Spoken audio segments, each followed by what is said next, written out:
Hi folks, well it's Sunday the 10th of May now and time for another look at what's going on in the greenhouse and time for me to harvest the garlic.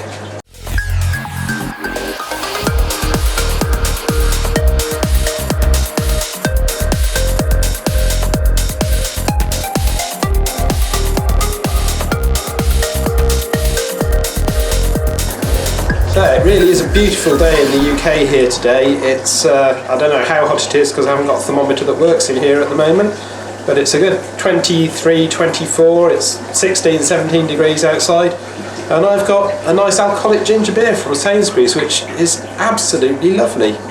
So,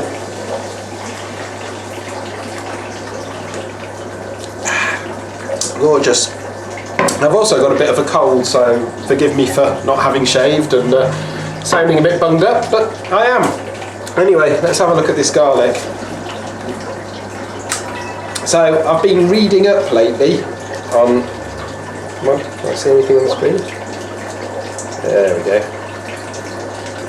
So I've been reading up yesterday on garlic, and what I discovered was that each set of leaves down here that dries off and dies out is another skin around the bulb at the bottom that's appeared, and when you get to about 10 sets of these leaves that have dropped off and dried out, that basically means the plant's ready, and the plant it'll stay alive but it won't really grow very much, and that's exactly what was happening with my garlic. And apparently when it does this thing of sprouting out lots of shoots in between, that means you've let it go too far. It's overripe now. Still edible but past its prime, but basically all of this bed of garlic is ready for harvesting, so I'm going to pull a few of these up and see what they're like, and I'm going to set the tripod up so you can watch it happen. Right, hopefully this will look alright. I can't really see the screen on the camcorder at the moment, so I can't tell how this is all turning out, but I'm going to go for this one first, which is one that hasn't yet sprouted shoots. So we'll see what we've got down there. We've got, well, that's not exactly a large bulb of garlic there.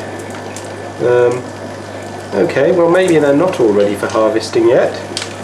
That's certainly not very impressive. Let's try this one, which has started to sprout.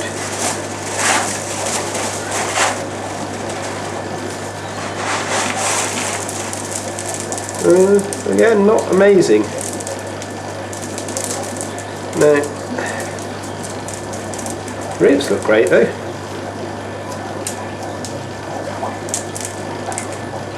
Okay. We're going to try one more of these because maybe they're not quite ready yet. I did read and it said if they were shooting out the middle like this then they were overripe, but these have certainly got some more growing to do, I think. Let's try this one because it's close. Again, that one's really tiny. This one,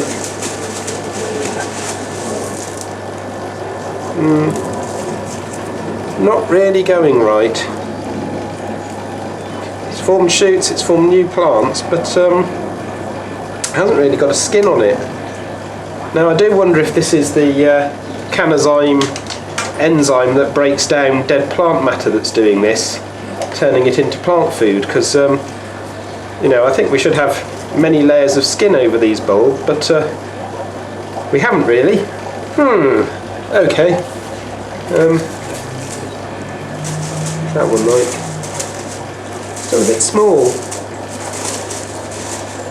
No. These are all looking a little on the small side, really. That one done. That one. No, again, a bit on the small side, really. Less than impressed by that. Okay, let's do a look at the rest of the greenhouse anyway. So we'll start off with the Dutch buckets today. And all drip free now. I sealed up all the leaks and finally glued them in, so no more drips from that. Pepper there, not looking too bad. Goldenberry getting quite big. Goldenberry that's got huge, but it does act as a fantastic shade for my beer. And a couple of peppers that are coming along. Now these aren't looking as good as they should.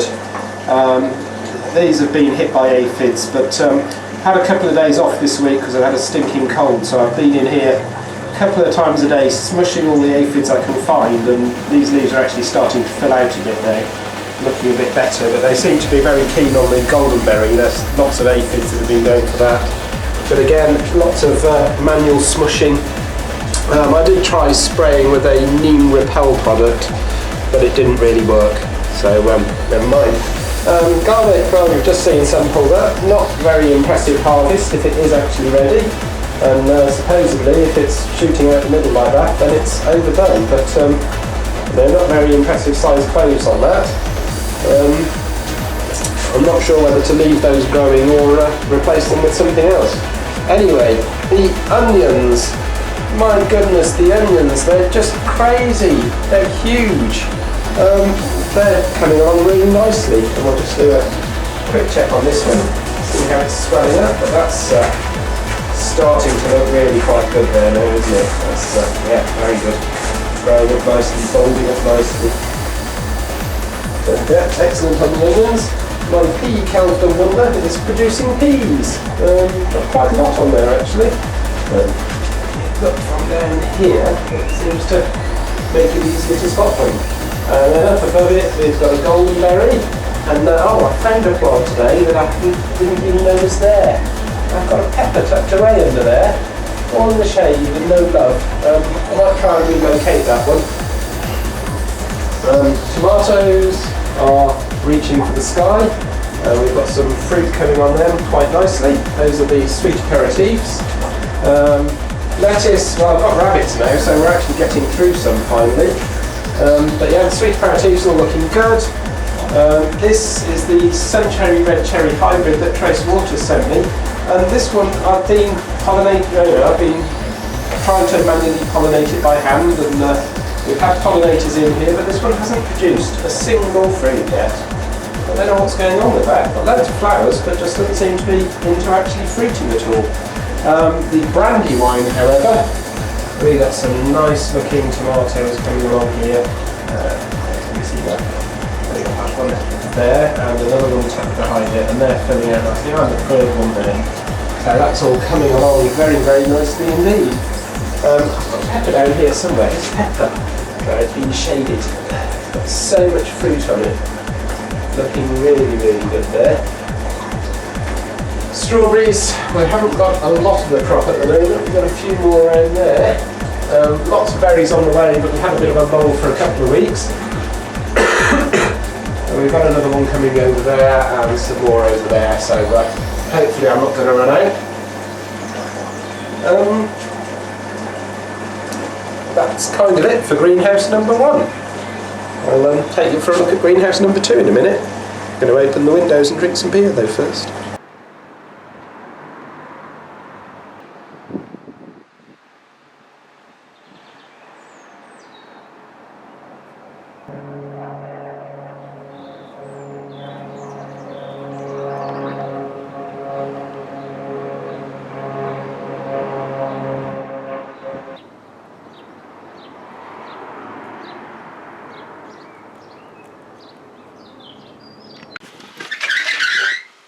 Okay, let's have a quick look in greenhouse number 2, starting with the goldenberry, which is looking very anemic still. I wonder if this is just not enough nitrogen in the mix. These have all been fed a flora mix, but this is getting very anemic. It looks like it needs more nitrogen. Brandywine bursting back to life. This has been waiting a while, but it's actually setting these flowers now, and we've got lots of shoots on there again, so that's looking a lot happier. This is a Suncherry Red Cherry hybrid that Trace Waters sent me, and you can see we've got quite a lot of fruit on that, so that's looking quite good, apart from all the dead bits. And this is a sweet aperitif, and we're not looking amazing again. We've got yellowing at the tips of the leaves there, so I'm going to have to check my deficiencies chart. What I don't understand though is these 4 plants here get fed exactly the same nutrient mix as all the ones in my tomato NFT rail, and these ones just aren't looking that great. This is another Brandywine that I took a sucker of and just stuck it in a clay pot, and it's rooted quite happily. Clay pot, clay balls, and it's rooted quite happily. This was going to be my replacement for this Brandywine, but then this one started looking better again. So yeah, we'll see how it does in there.